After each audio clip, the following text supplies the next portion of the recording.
Voltamos então, pessoal. Vamos lá. Temos a Cláudia e a Bruna que levantaram a mão. Vamos lá, Cláudia, pode falar. Oi, pessoal, boa noite. Eu li também, né, o Lenor, e eu queria falar assim que o meu contato com a literatura inglesa é um contato que faz muito tempo que eu não lidava com a literatura inglesa. Aliás, fazia 20 anos que eu não estudava, né? Eu estava trabalhando como uma louca, aí eu aposentei e resolvi voltar a estudar. Então, assim, eu estou gostando demais, eu estou aprendendo muita coisa que ficou lá atrás e que eu não me lembrava de jeito nenhum. E quando eu li o Lenor, né, eu comecei a me lembrar de algumas coisas que eu fiz no mestrado, que falava, por exemplo, da questão da imagem do poema, ligado à questão, porque eu trabalho com contos, né, os contos do João Antônio. Então, que o conto e o poema tem muita semelhança. Aí eu fui atrás dessa teoria e tal, né, que a Gottlieb, acho que fala sobre os contos do Poe, né, que ele usa a mesma estrutura do conto e do poema, ele elabora a partir da mesma estrutura. Então, assim, eu gostei muito do poema e eu não sei se eu interpretei certo, eu gostaria de te perguntar, porque, assim, no começo do poema, ela fala: "Ó, você é infiel ou você, morreu", né, e aí ela meio que diz que eu até anotei aqui, ela fala: "Deus é vã promessa". E aí eu queria saber se aquela imagem, né, que ela po entre a vida e a morte dela, se pode ser vista como alguma punição por ela ter, eh, falado alguma coisa, assim, em relação a Deus, se isso naquela circunstância poderia ser, ainda que o poema fosse gótico, se poderia ser visto como uma punição, sabe? Tipo, galopar com um amante que já está morto, quer dizer, essa interpretação que eu estou fazendo, né? E lá no final fala que ela está entre a vida e a morte, então basicamente parece-me que ela também vai morrer, ou que ela já morreu e ainda não se deu conta e tal. E então essa imagem ficou assim, eu fiquei pensando nisso, será que ele teve essa intenção lá em 1700, né, no final dos anos 1700? Será que isso poderia ser uma intenção do autor? Porque eu não conheci o autor, nunca li nada, né, de literatura alemã. Se eu li faz muitos anos, nem me lembro, né? Então, assim, eu queria que, se você pudesse me falar se tem a ver, se essa leitura que eu fiz pode ser possível e tal.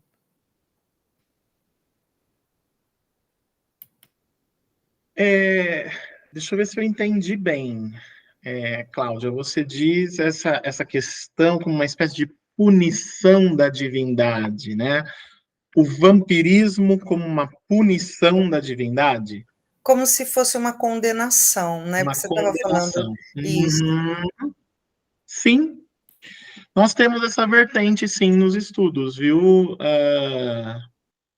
Nos estudos de vampirismo, tá? Como condenação da divindade, né?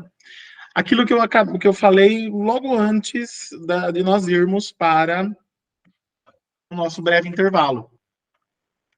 No folclore vampírico, as figuras de Caim e de Judas Iscariotes, que são figuras religiosas, que advêm de um contexto religioso, elas vão epitomizar, simbolizar a figura do vampiro também. Elas pertencem ao folclore do vampiro.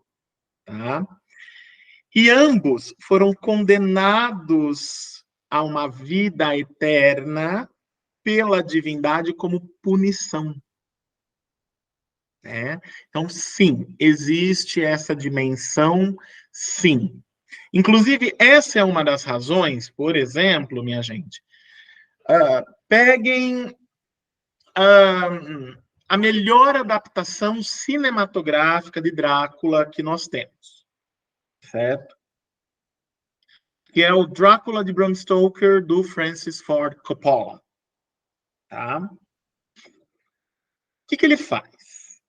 ele altera o início do romance. Ele adiciona, na verdade, não é que ele altera. O Coppola, no filme, adiciona um elemento que não está no romance. Tá? Já dando spoiler para vocês desde já. Tá? Que é o quê? No início do filme, nós temos uma espécie de introdução que volta na Idade Média e pretende nos contar como Drácula se tornou vampiro. E o que ele faz? Ele mistura isso com um romance, ele mistura romance sentimental, à la Romeu e Julieta, com essa perspectiva do vampirismo como condenação da divindade. Inclusive, o que me faz gostar dessa adaptação é a questão sentimentaloide, certo? A parte Romeu e Julieta. É a única coisa que o Coppola peca, né, nessa adaptação. Todo o resto está perfeito. Brilhante, as escolhas, segue religiosamente o texto, uma série de coisas, as escolhas de atores, tudo, de cenário, brilhante, perfeito. Ele só erra nesse começo, em razão de transformar a questão numa historinha de amor, de tentar explicar a razão pela qual Drácula se torna Drácula por uma questão relacionada a uma perda amorosa que vai levá-lo a se vingar da igreja. Tá? Então, o que acontece? Dando todos os spoilers, né, que esse filme merece, né, desse momento inicial, né, do Drácula de Bram Stoker, do Coppola. Idade Média, o Drácula é um guerreiro medieval muito poderoso e ele é apaixonado por uma moça chamada Elisabetta, né? Estamos num contexto Romênia medieval, né? Estamos ali num lugar, né, nesse momento aí de grandes guerras, né, invasões turcas e por aí vai, né? E aí o que acontece, né? O Império Turco, veja, nessa versão do Coppola, o Drácula é um guerreiro cristão, tá? Ele é um guerreiro cristão. Ele está defendendo a igreja, ele está lutando contra os pagãos. Ele está defendendo o Sacro Império Romano Germânico contra a invasão dos turcos, do Império Otomano. Esse é o contexto que o Coppola usa, tá? Isso, de fato, é um contexto histórico, e aí ele está usando o Drácula histórico, tá? Porque existe. Quando a gente for falar de Drácula, eu vou contar para vocês a história do Drácula histórico, da figura histórica chamada Drácula, certo? Então, ele está usando essas referências. Mas é ficção, evidentemente. Ele está usando essas referências num contexto ficcional. Aí, o que ele faz? Né? O Drácula é apaixonado pela Elisabetta, e a Elisabetta está lá no Castelo Drácula, enquanto o Drácula está no campo de batalha. E ele é um guerreiro invencível. E aí, o que o Império Otomano faz? Bom, a única maneira de vencê-lo é atacando o coração dele. O que os generais otomanos fazem? Escrevem uma carta para a Elisabetta, certo? Dizendo que o Drácula foi morto no campo de batalha. E a Elisabetta, que era apaixonadíssima, né, pelo Drácula, por isso Romeu e Julieta, né, na história, o que ela faz? Se suicida. Ela se joga da janela do Castelo Drácula. O Castelo Drácula, que de fato existe na Romênia, tá? Mas a maneira com que o Bram Stoker, né, constrói essa localidade no romance, ele fica no topo de uma montanha cercado por penhascos. Só existe uma entrada possível nele. Todo o resto, ele é construído no perímetro do penhasco, certo? Só existe uma entrada. Ele é uma fortaleza praticamente intransponível. Não tem como você invadi-lo de nenhum outro lado, a não ser pela porta principal. O que, evidentemente, né, torna a invasão bastante difícil. A Elisabetta se joga pela janela e cai do precipício e morre.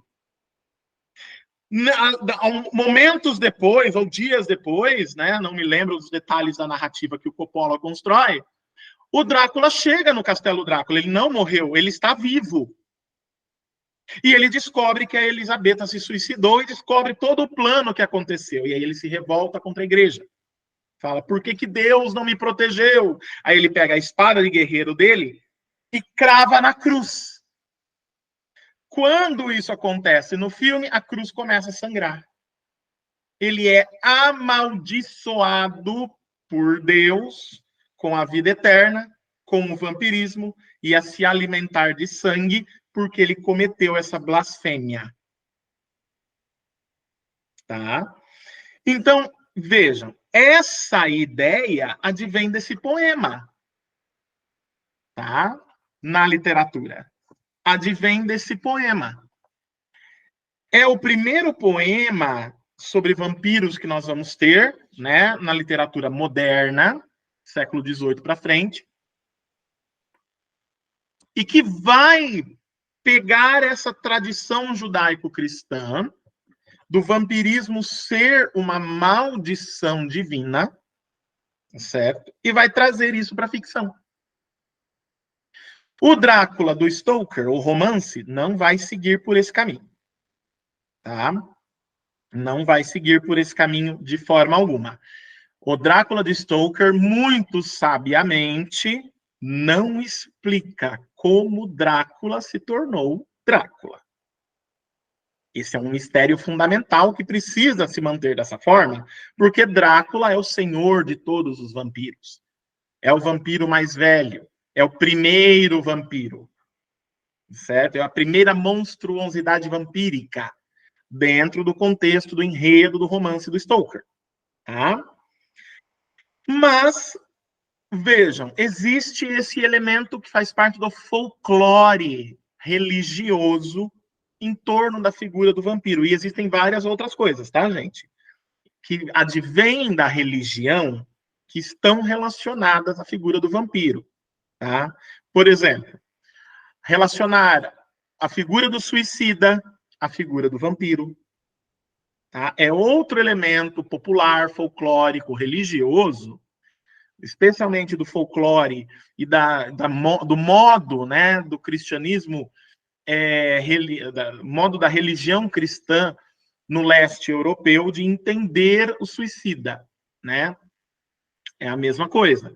Então, o que nós vamos ter, né? O suicida, ele comete um crime contra a natureza, né? Ele tira a sua própria vida.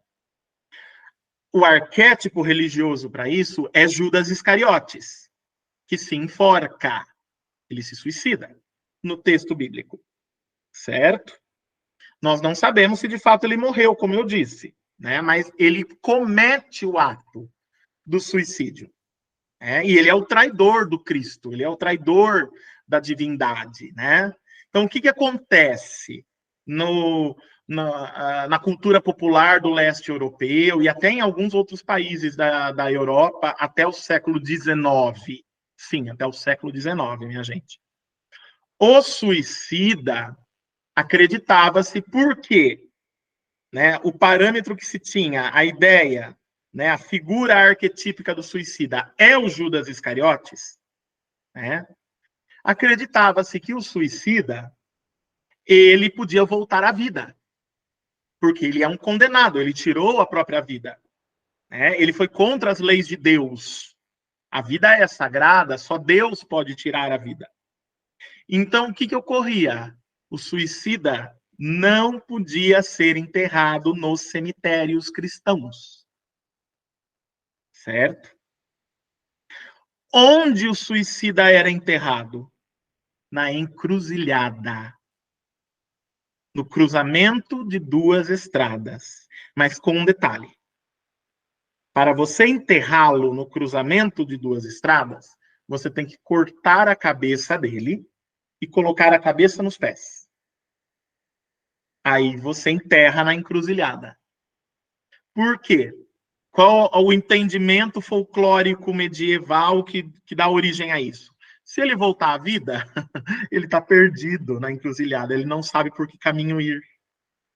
Esse é o imaginário popular que leva a essa questão. Agora, vejam que interessante, né? Isso é leste europeu, tá, gente? Inglaterra, 1865. 1865. É publicada uma lei, uma bill, né? Uma legislação que permite que os suicidas sejam enterrados em cemitérios cristãos. Inglaterra, até 1865, era proibido enterrar suicidas em cemitérios cristãos. Como? Se o folclore é se esse folclore advém do leste europeu. Era uma lei. Professor, eu posso fazer só um apontamento? Claro. Se eu não me engano, salvo engano, na Inglaterra também tiveram que fazer uma lei para proibir a exumação. Isso, assim, já em 1900 bolinha, porque o pessoal continuava exumando o corpo, jurando por Deus que estava levantando de noite, etc. Exumação, você diz? Exumação. O pessoal abria o túmulo, tirava os restos mortais para confirmar se tinha realmente gente ali ou não. E aí tiveram que fazer uma lei para proibir isso. Sim, exatamente. Né? Para ver se o corpo estava ali mesmo. Mas isso, olha, eu vou te falar, não é por questões religiosas culturais, viu? Isso daí é por questões que realmente aconteceram, principalmente na Escócia. Na Escócia, gente, o que acontece, né? Vou contar um negócio para vocês. Na Escócia, ao longo do século XIX, vai se desenvolver a medicina nas Ilhas Britânicas. Tá? É na Escócia que nós vamos ter o desenvolvimento da medicina, certo? Especialmente em Edimburgo, né? Em Edimburgo, na capital da Escócia. Né? Nós vamos ter as primeiras faculdades de medicina, né? Que vão ali aparecer e vai ocorrer isso na Escócia. E aí, o que acontece? Né? Os estudos de medicina, né, exigiam um estudo do corpo humano, né? E aí você não podia usar corpos humanos, pessoas vivas e tudo mais, porque isso precisava de dissecação, é a famosa aula de anatomia, né, e tudo mais. O que começou a acontecer? As faculdades e escolas de medicina começaram a buscar o cadáver dos mortos, né? A pessoa morria, eles iam lá, abordavam a família e perguntavam se poderiam usar o cadáver para as aulas de anatomia. E ninguém aceitava. Claro, né? Tem toda a questão religiosa, ainda mais na Escócia, certo? O que eles começaram a fazer? Eles começaram a contratar o que em inglês é chamado de body snatcher. Tá? Inclusive é o título de um filme, né? The Invasion of the Body Snatchers, né? Mas esse é um filme de ficção científica, tá? Nada a ver com isso que eu estou contando. O que é um body snatcher? Alguém que foi contratado na surdina, muito bem pago pela universidade, para ir ao cemitério, desenterrar um cadáver recém-enterrado e levar para a universidade para as aulas de anatomia. Isso virou um mercado na Escócia. Literalmente, gente, virou realmente um mercado, uma quantidade enorme. E o que acontecia? A família ia visitar o túmulo do morto, o túmulo estava violado, estava quebrado, o cadáver não estava lá. Ninguém sabia que o cadáver tinha sido roubado. Nossa, virou vampiro, virou zumbi, voltou à vida. Começou a criar uma comoção social complicada, certo? Ao ponto de que as pessoas começaram a enterrar, né, os mortos e a cercar os túmulos com grades, correntes e cadeados, certo? Para não deixar que aquilo voltasse à vida. Isso só enfatizou ainda mais a ficção de vampiro. Mas aí acontece essa lei na Inglaterra justamente por causa disso.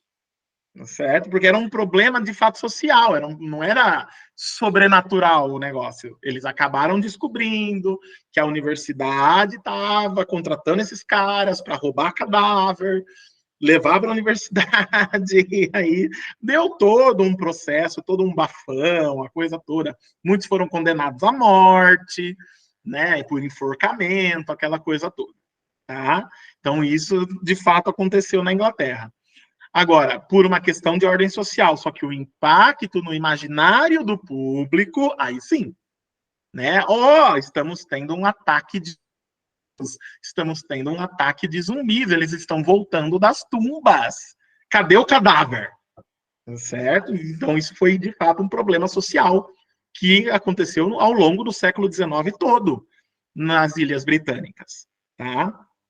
Agora, essa questão do enterrar o suicida na encruzilhada, isso é muito mais antigo. E isso sim, isso advém de uma influência da religião na legislação, na sociedade, certo? Isso é a influência da religião cristã, tá? Nas leis britânicas e tudo mais, certo? E tudo isso, obviamente, vai estar relacionado à figura do vampiro, tá? Eles tiveram que melhorar, por exemplo, a estrutura dos cemitérios, tá? Especialmente no leste europeu ou nos interiores, né? Mais ao norte das Ilhas Britânicas. Por quê? O que acontecia, né? O cemitério, gente, é aquele cemitério que vocês veem em filme. O cemitériozinho do lado da igreja, sabe? O cemitério do lado da igreja. Isso era típico, construção típica, né? Eu tive a oportunidade de visitar um cemitério desse tipo na Inglaterra, é muito legal, porque é exatamente como é nos filmes, gente. O cemitériozinho, a igrejinha medieval, o cemitériozinho do lado, né?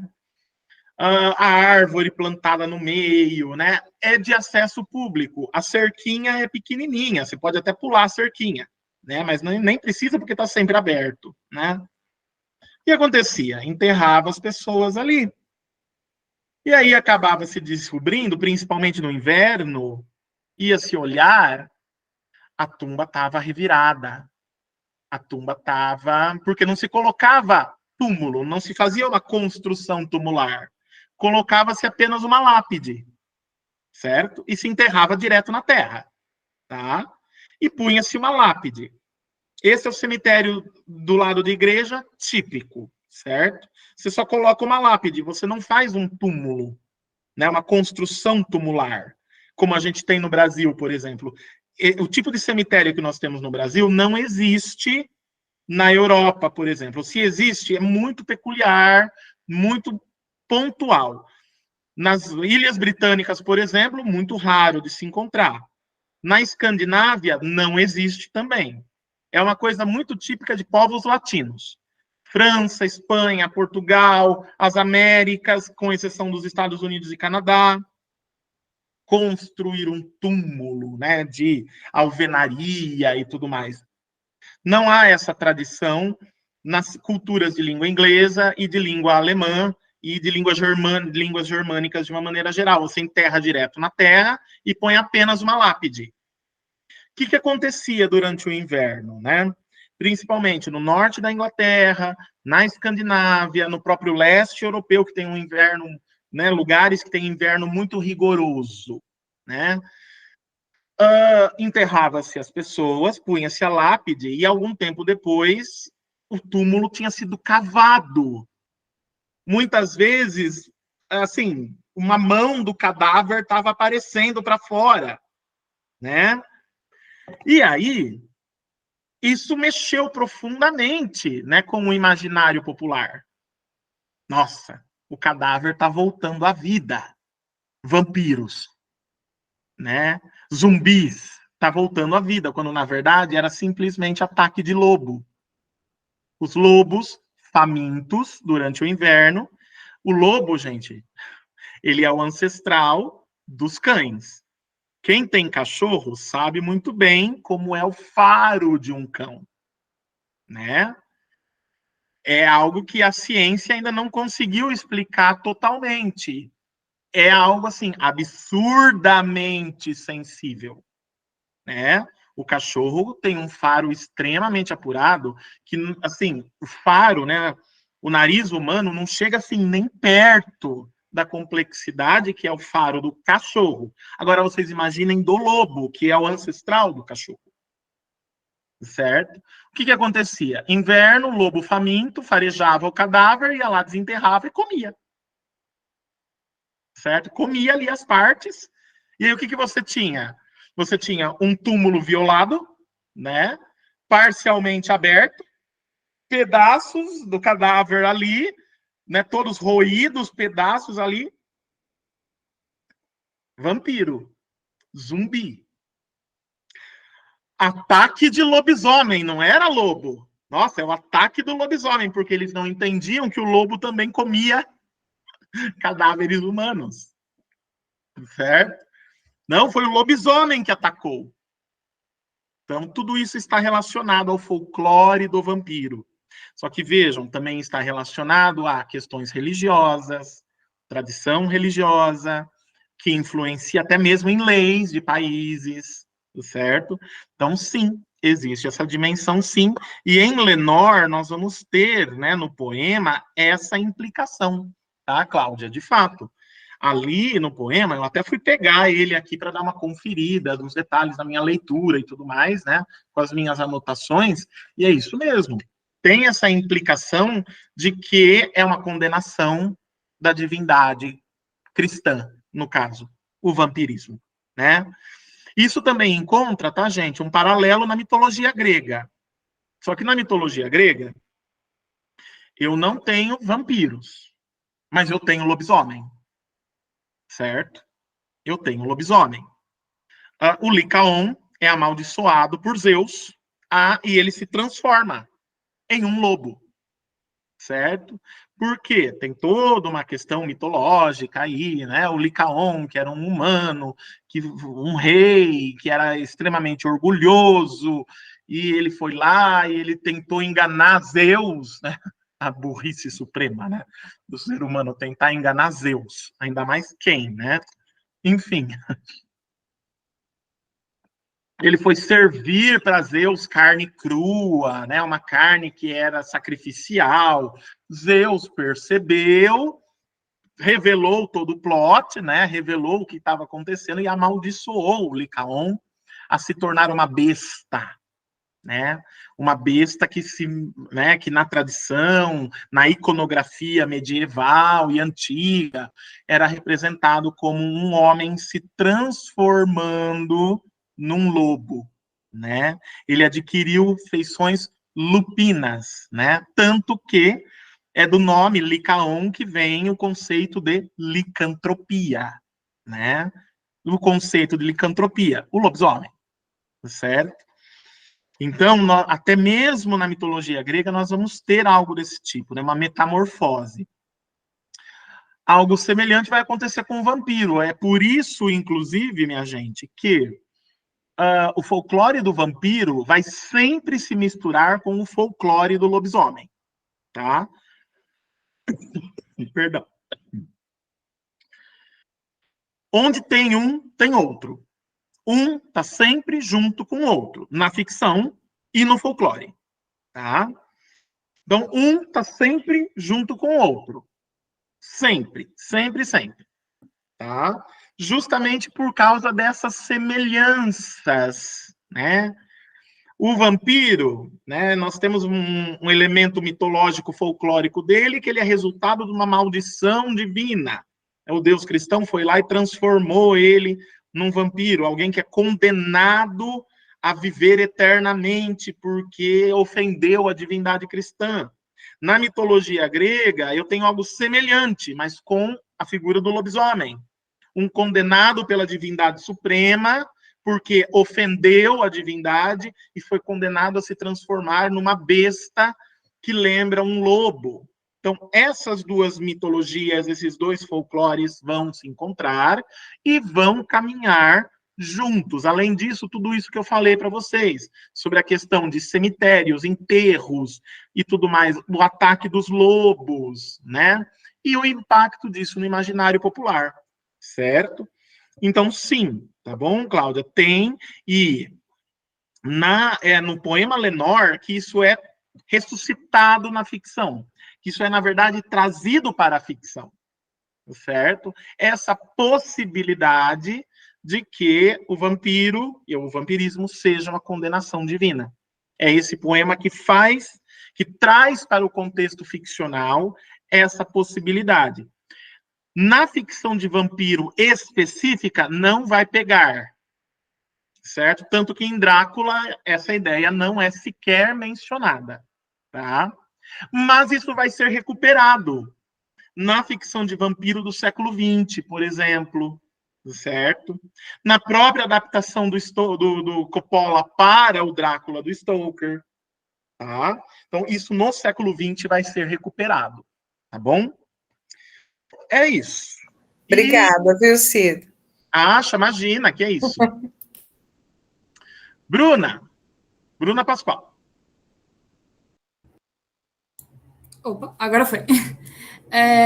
Então, na verdade, eu pensei sobre duas questões para compartilhar aqui, e a primeira foi sobre o terrir, que o senhor até tinha citado, no caso, né, os Jogos Mortais como um exemplo, e eu pensei num exemplo ainda mais atual, no sentido de literalmente ter sido lançado agora, que é a Morte do Demônio e a Ascensão. E aí eu não sei se todo mundo aqui conhece a franquia, mas ela tem como preposição o primeiro filme lá de 1981, 80, ser literalmente o gore. Então, era o gore puro, vamos dizer assim. A partir do momento que a franquia foi avançando, ela começou a ter alguns toques de muito leves de cômico, né? Então, por exemplo, o demônio começou a xingar os personagens, umas situações meio absurdas, assim, mas nada que quebrasse o gore totalmente. Até chegar no filme que a gente tem agora, que é a Ascensão, de 2023, onde literalmente tem cenas de você parar de sentir medo para começar a rir durante a sessão. Por exemplo, a menininha, a filha, vai lá na porta, a mãe que virou demônio querendo entrar, e a menininha assim, mas mãe, você tá diferente.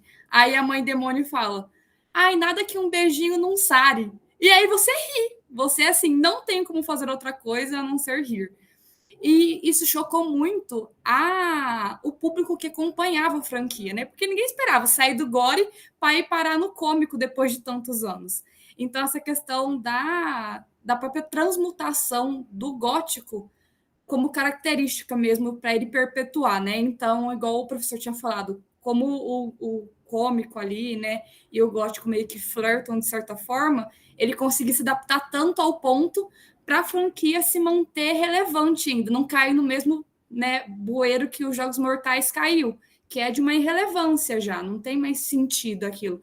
E a Morte do Demônio está conseguindo se reinventar dentro do cenário. E aí, além disso, eu queria fazer um apontamento sobre o texto que eu escolhi para a leitura, que foi A Balada do Velho Marinheiro também, que, na verdade, o que mais me chamou a atenção foi justamente esses componentes religiosos cristãos, de uma maneira muito fincada durante toda a narrativa. Então, desde o começo, a gente tem muito marcado o número 3, né? Que pode ser advindo tanto para a Trindade, a questão da própria manifestação da natureza, né? Nascimento, desenvolvimento e a morte, e o velho representando talvez até mesmo esse mensageiro da morte, né? Por ter sido transpassado por ela, e também que o próprio símbolo do 3, ele vem ali com uma manifestação, né? Então, tudo que é oculto sendo desvendado, aparecendo diante da luz, e todas essas referências que a gente viu quanto ao gótico e essa não obscuridade, né? Ironicamente. E aí foi isso que eu tinha para compartilhar mesmo.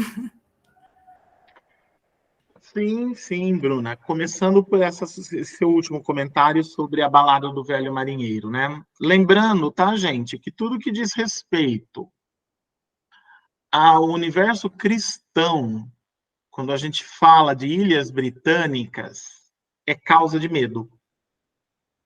É um dos elementos que vão ser utilizados na composição do terror e do horror para causar o medo. Porque lembram-se daquela aula que eu contei toda a história, né, dos godos e como surge o termo gótico e tudo mais, e que eu contei para vocês que o cristianismo católico nunca foi muito bem aceito nas Ilhas Britânicas, desde o princípio, né, a não ser na Irlanda, claro, e que em 1539, Henrique VIII, por questões pessoais, bane o cristianismo católico das Ilhas Britânicas. Então, né, isso vai ser tematizado, isso vai também permear a ficção de terror e de horror, o gótico. Só que de uma maneira sempre como causa de medo, causa de terror, causa de horror. Então, quando a gente tem presença de elementos cristãos, católicos especificamente, tá? Em textos, quando a gente tem essa percepção em textos britânicos, da presença de elementos do cristianismo católico, isso está sendo utilizado para compor atmosfera de medo, terror, horror. Por quê? Porque, para o imaginário britânico, o cristianismo católico é uma religião de terror e de horror. Afinal de contas, o símbolo é o quê? O próprio Deus crucificado. E a crucificação é uma forma de tortura. Certo? Então, no imaginário britânico, sempre vai ser associado a terror e horror. É por isso que o Coleridge recorre à Trindade, certo? Isso é símbolo de horror e de terror no imaginário britânico. Não vai acontecer da mesma forma nos Estados Unidos, tá? Vai ser um pouco diferente, mas no britânico é dessa forma, tá bom? Com relação ao terrir, sim, Bruna, eu vou precisar discordar um pouquinho da sua colocação, tá? Calma que você já vai entender. Sim, a franquia Evil Dead People, traduzida... Nossa, Evil Dead People, a aula de inglês de ontem, né? Desculpem. A franquia Evil Dead, pessoal, traduzida em português como A Morte do Demônio, ela é uma franquia de filmes da década de 80. E seus primeiros, né, filmes, pelo menos os 2 primeiros, eles são considerados 3, na verdade, tá? Pelo menos os 3 primeiros são considerados as epítomes do terrir, as obras-primas, tá? São as obras que caracterizam o subgênero, certo? Terrir vem do cinema, tá? A terminologia e esse jogar com o gore e o riso. O gore e o como. O que é o gore? O extremo do horror. Certo? Tripas, canibalismo, pedaços de corpo, sangue para todo lado. A franquia Evil Dead, né, sob a direção do Sam Raimi, se não me falha a memória, que é o diretor, né? O Vinícius está concordando comigo aqui, o Luiz Guilherme também falou, né? Ele vai trabalhar com o cômico desde o começo. Então, são filmes que trazem o terror e o horror, tá? Que trazem o terror e o horror ali, que trazem o gótico de uma maneira muito violenta, só que a abordagem é cômica, tá? A abordagem é cômica. Então, nós temos aí, sim, o terrir. O terrir, ele nas mãos do Sam Raimi, nesses 3 primeiros filmes da franquia Evil Dead, se torna um subgênero do gótico, tá? E, consequentemente, também um subgênero da comédia. Olha que interessante. É um subgênero tanto do gótico quanto da comédia, tá? Justamente pelo elemento interessantíssimo, né, que é desenvolvido aí, tá? O elemento interessantíssimo que é desenvolvido, certo? Nessa abordagem, tá? Claro, depois dos 3 primeiros filmes, nós vamos ter outros, sob, né, a tutela, claro, do Sam Raimi. Mas os 3 primeiros, a abordagem é cômica, E eles tornam o terrir um gênero ficcional. E que funciona muito bem, tá? Que funciona muito bem. Agora, esse último Evil Dead, que acabou de ser lançado, esse de 2023, né? Evil Dead Ascension, né? Ascension, foi traduzido ao português como A Morte do Demônio, a Ascensão. Aí é nesse ponto que eu vou discordar um pouquinho da Bruna. Porque aqui, o que acontece? Na minha visão, eu fui assistir o filme no lançamento. Ele fez o contrário. Ele investiu mais no gore e menos no riso. Ele começa com a brincadeirinha. Começa com a brincadeirinha típica do Sam Raimi, típica do terrir, né? Isso daí vai ser galhofa. Todo mundo percebe isso logo nas primeiras cenas, né? Logo nas primeiras cenas. Até o momento, assim, a epítome, né? A hora que é apresentado o título do filme, né? É literal, né? Evil Dead, Ascension. O demônio ascendendo, literalmente, certo? Ele acende, ele flutua da água com o fundo do sol atrás. É uma coisa quase assim, divina. É quase angélico o negócio, mas é o demônio. O riso termina aí. Porque aí nós temos uma história que é narrada em médias res. Para aí, certo? Corta e nós voltamos no tempo. Então, a hora que a gente volta no tempo, aí é que a gente vai ter o grosso do filme mesmo, certo? A gente vai ter o filme, o desenvolvimento dele, que a tentativa dele vai ser explicar como que se chegou até aquela cena inicial, certo? Uma técnica literária clássica, né? De você começar pelo fim, na verdade, então, não é médias res, é últimas res. Você começa pelo fim, volta no começo até chegar no fim de novo, certo? Técnica da epopeia, isso é técnica de epopeia, tá? Antiquíssima, anterior ao próprio romance. Só que aí é que está a questão. Quando eu tenho, né, na cena, o demônio literalmente ascendendo, corta, volta, acho que 6 meses atrás, se não me falha a memória, e começa a contar a história de como se chegou até ali. É aí que tudo muda. Aí não tem brincadeirinha.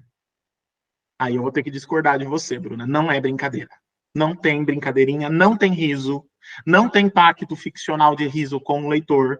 Eu tenho desenvolvimento de um dos filmes de terror e de horror mais brilhantes dos últimos tempos. Aquilo ali, aquilo é gótico de verdade. Não tem terrir ali. A não ser na cena inicial. Ele vai criando toda uma atmosfera muito bem construída por meio do terror e sem dó e nem piedade do espectador, ele já vai inserindo o horror de cara. E é um horror gore, extremamente violento, que não para você dar risada. Ele, pelo contrário, ele prende o seu fôlego. Certo? O horror que prende o fôlego é o epítome do gore. Ele prende o seu fôlego. Você riu na cena da menininha porque você desfez o pacto ficcional nessa cena. Ela não foi criada com esse intento. Ela não tinha essa intenção. Aliás, nada nesse filme, a não ser a cena inicial, tem a intenção de fazer o espectador rir, a não ser na cena inicial. O resto é para você ficar horrorizado mesmo. Juro para vocês, gente, na sessão de cinema que eu fui, teve gente que saiu, não conseguiu assistir o filme até o final. Teve gente que começou a chorar, a ter crise de pânico, justamente porque esperava que fosse um filme de terrir e ele não é. As pessoas foram assistir, porque todo mundo conhece a franquia Evil Dead. Todo mundo sabe que é terror cômico. Você vai para dar umas risadas mesmo. Você toma um susto e dá umas risadas. Ao mesmo tempo. Foi todo mundo esperando isso. Este não. Certo? Uma Noite Alucinante faz parte da franquia Evil Dead. certo? Se eu não me engano, é o terceiro filme, o mais famoso de todos. Não, todos, desde o início tem essa tradução em português. Os 3 primeiros, né, traduziram como Uma Noite Alucinante. Aí, a partir de 2013, colocaram A Morte do Demônio mesmo. Isso.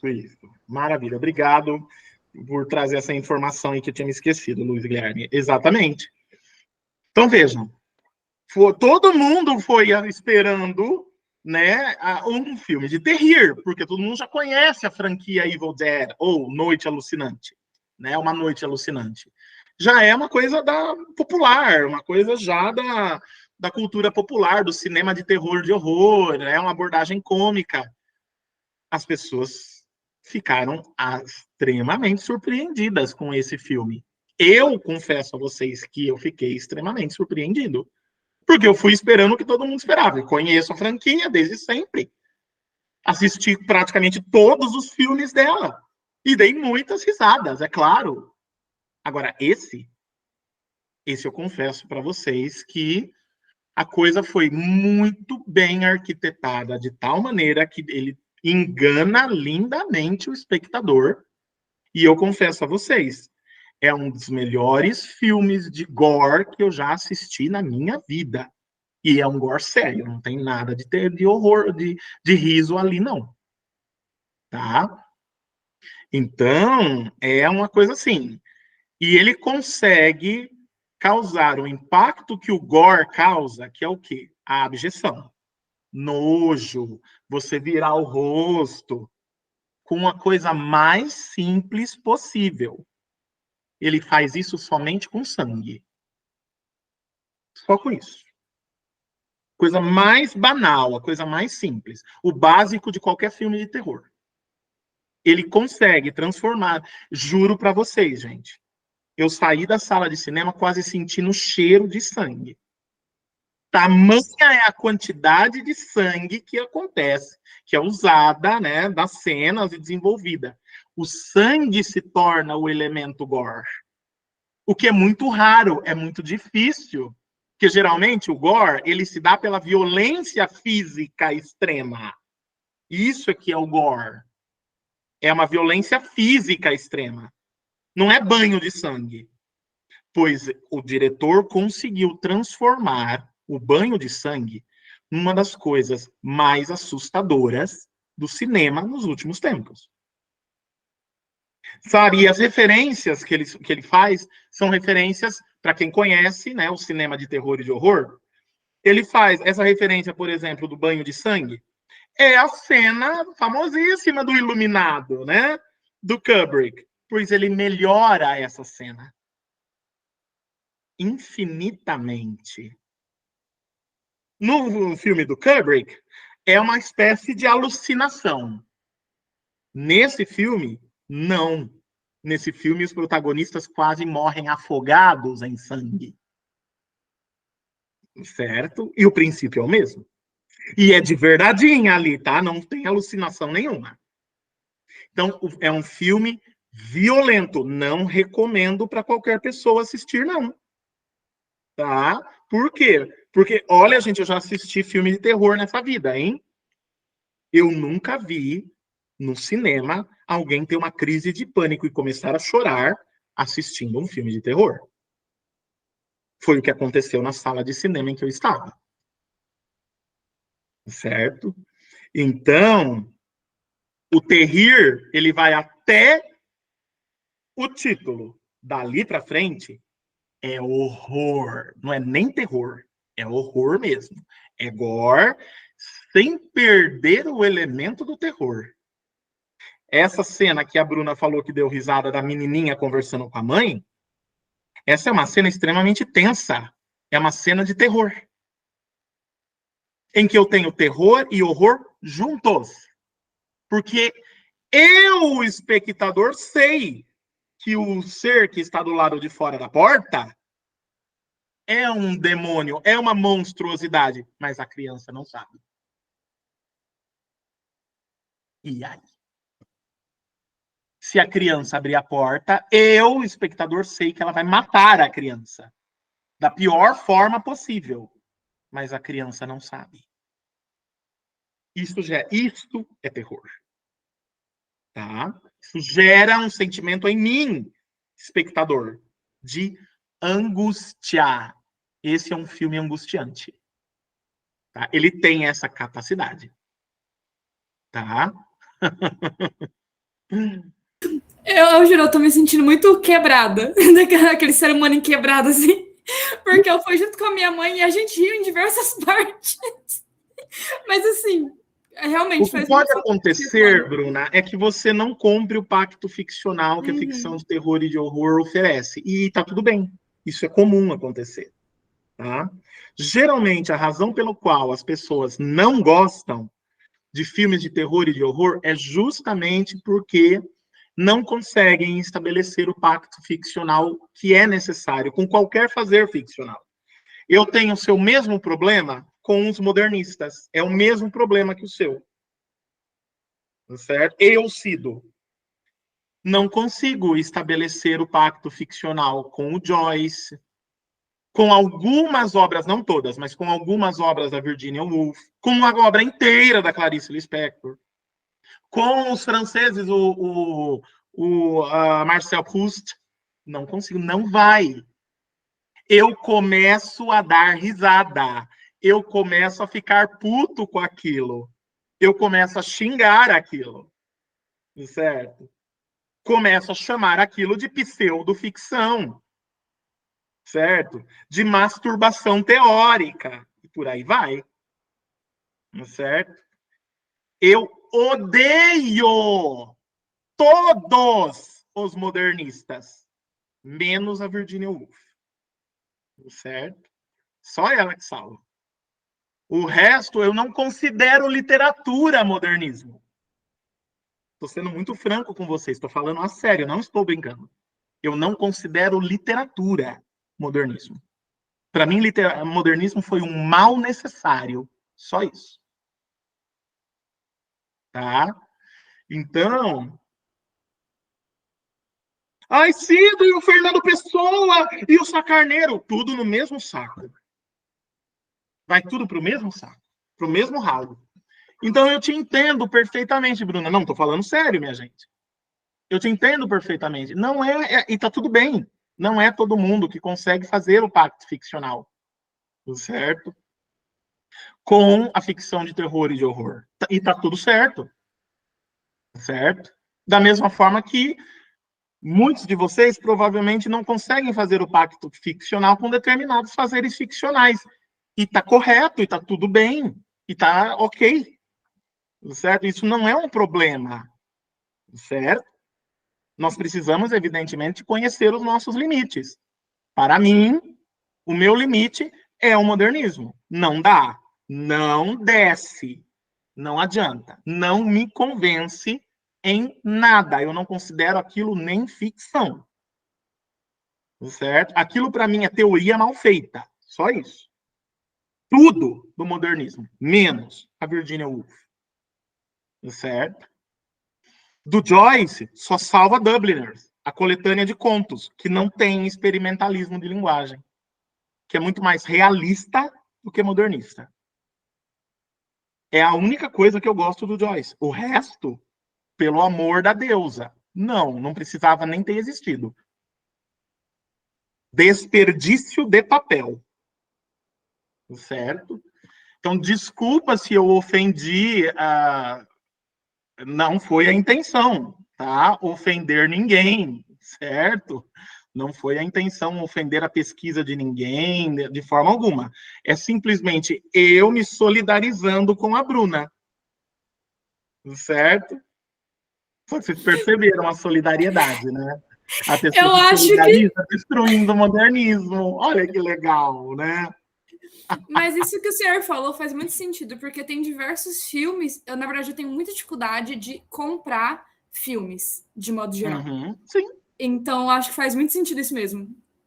Eu tenho um ex-orientando de doutorado que odeia cinema. Ele virou para mim e disse: Cido, eu odeio cinema. Eu falei: explique-se, né? Explique-se. Porque quando um orientando seu faz uma fala dessas, você manda ele se explicar. Certo? Explique-se. E aí ele se explicou. Nenhum filme. Não é um gênero ou um tipo. Não. É tudo. É o próprio cinema em si, como arte.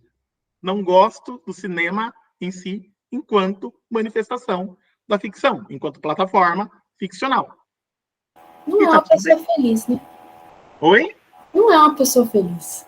Olha, viu? É uma pessoa, por incrível que pareça, é uma pessoa feliz, sim.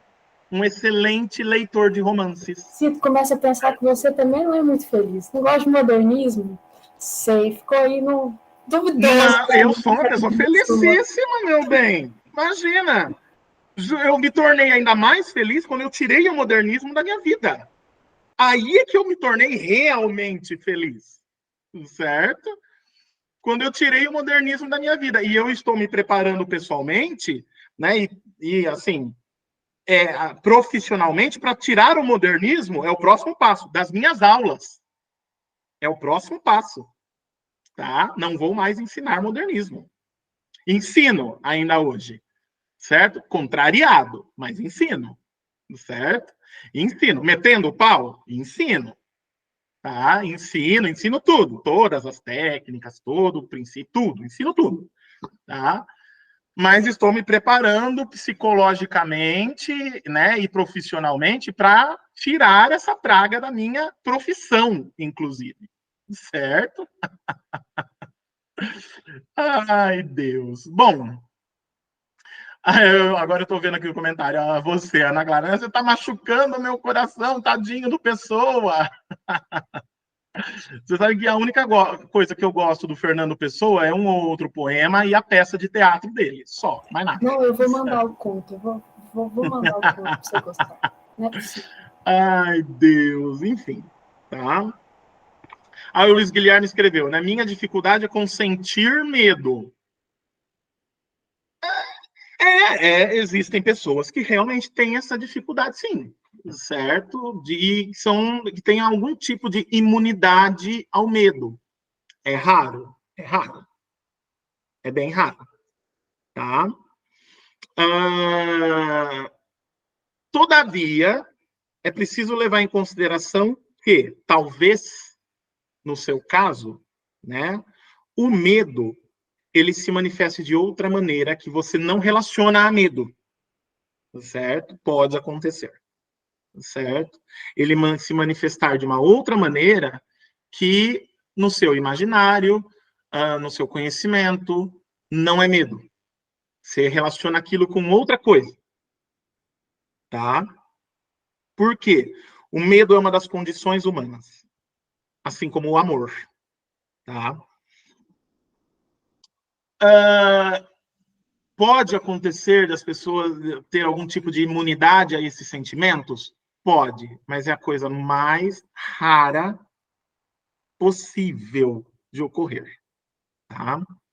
Então precisa avaliar melhor aí, tá, Luiz Guilherme? Ana Clara, fala rapidinho que Eu não nosso sei se tempo... tem isso também, mas o problema acho que nem é sentir medo com filmes de terrores. Porque assim, você tá tão acostumado a assistir que o jumpscare você já não pega mais. É disso você já falou um jumpscare. Aí você não consegue sentir. Eu não sei se é porque eu gosto muito de filme de terror, assisto muito. Então, assim, eu olho e falo, vai vir jumpscare. Aí você nem assusta, você fala, é isso. Sim, isso acontece porque a imensa maioria dos filmes de terror e de horror são formulaicas. Então, é claro, é por isso que eu também dou risada de Jogos Mortais, minha gente. Olha, o filme que mais chegou perto de me dar medo até hoje foi A Bruxa de Blair. A Bruxa de Blair causou alguma sensação, assim... Aí, então, provavelmente a gente pode dizer que existe algo de... que você relaciona, talvez, no seu imaginário, é um talvez apenas, tá? É um simples talvez. É uma mera conjectura. Claustrofobia com medo. Certo? É uma conjectura. Talvez o que você entenda, ou melhor, o que você sinta, seja claustrofobia. Só que claustrofobia é um tipo de medo. Certo? Então, mas você não considera isso medo. Certo? talvez considere alguma outra coisa, tá? Mas olha, esse é o problema, tá, gente? Da imensa maioria dos filmes de terror. Imensa maioria. Eles são formulaicos. É por isso que fica chato. É por isso que a gente não compra, não faz o pacto ficcional. São raros os filmes de terror e de horror, hoje em dia, principalmente, que conseguem trazer algum tipo de inovação, tá? Que conseguem trazer algo de diferente. E muitas vezes, quando eles trazem, a gente acaba dissociando eles de terror e de horror. Por exemplo, acho que todo mundo aqui, ou a maioria, assistiu o filme O Farol. Todo mundo gostou do filme, né? Maravilhoso. É um filme de terror. E aí? Então a gente vai precisar entender melhor o que é essa história de terror e de horror na nossa próxima aula, tá? De The Northman também, né? Defende Do que No Homem do Norte também é um filme de terror. porque eu defendo essa tese nos grupos de cinema e todo mundo fica escandalizado. Como assim? É um filme de Claro, terror, com não certeza. tem. Aí é que está. Exatamente. Por quê? Justamente porque está tão entranhado, tão interiorizado nas pessoas o terror e o horror, o filme de terror, o filme de horror, o gótico, como algo formulaico, repetitivo, convencional, chato, que repete as mesmas fórmulas, que quando a estética de fato é trazida da forma correta e não formulaica, as pessoas não reconhecem mais aquilo como uma manifestação do terror e do horror. Tanto o Homem do Norte, quanto o Farol, a Bruxa, são filmes de terror. Aquilo é o terror, de verdadeinha. É aquilo lá que é ficção de terror. Não é o jumpscare. O jumpscare é outra coisa. Certo? Não é o filme formulaico de terror. Né? Não é a versão 1.5 de Annabelle. Não. Certo? Isso é outra coisa. Tá? Nope. Nope também é um filme de terror. Certo? Assim como Us. Também é um filme de terror. Do mesmo diretor, inclusive. E por aí vai. Tá? Então, minha gente, próxima aula, a gente vai, então, conversar melhor sobre essa história do que é e o que não é terror, horror, entender isso melhor, entender como que isso funciona, né?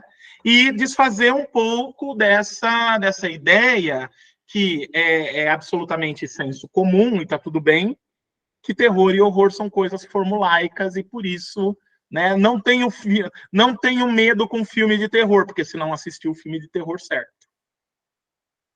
Não é que você assistiu ele errado, não. Você assistiu os filmes errados. Porque se você assistir o filme de terror certo, você não vai dormir de noite bem. Não vai mesmo. Não interessa o quão imune você seja. Tá?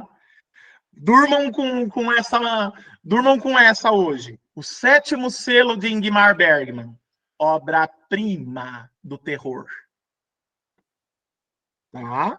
Durmam com essa hoje. O único filme do Bergman que presta. O resto pode jogar fora.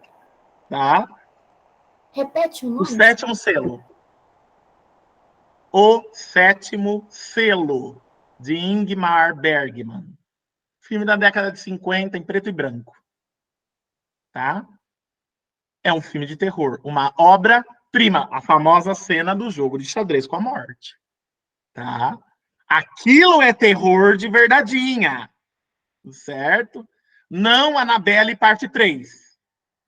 Annabelle parte 3, a gente vai assistir para dar risada mesmo. Certo? A gente não vai assistir para ficar com medo. E nem para ter jumpscare. A gente vai assistir para dar risada. Claro. Certo? Agora, esse filme, não. Eu duvido alguém dar risada desse filme. Tá? Dá uma chance para ele, viu, Bruna? Depois você me conta se você deu risada com ele. Sim, senhor. Na próxima aula eu trago reações. Por favor, mas seja franca, tá bom? Claro. Pessoal, é isso por hoje. Boa noite para vocês, bom final de semana, até a próxima aula.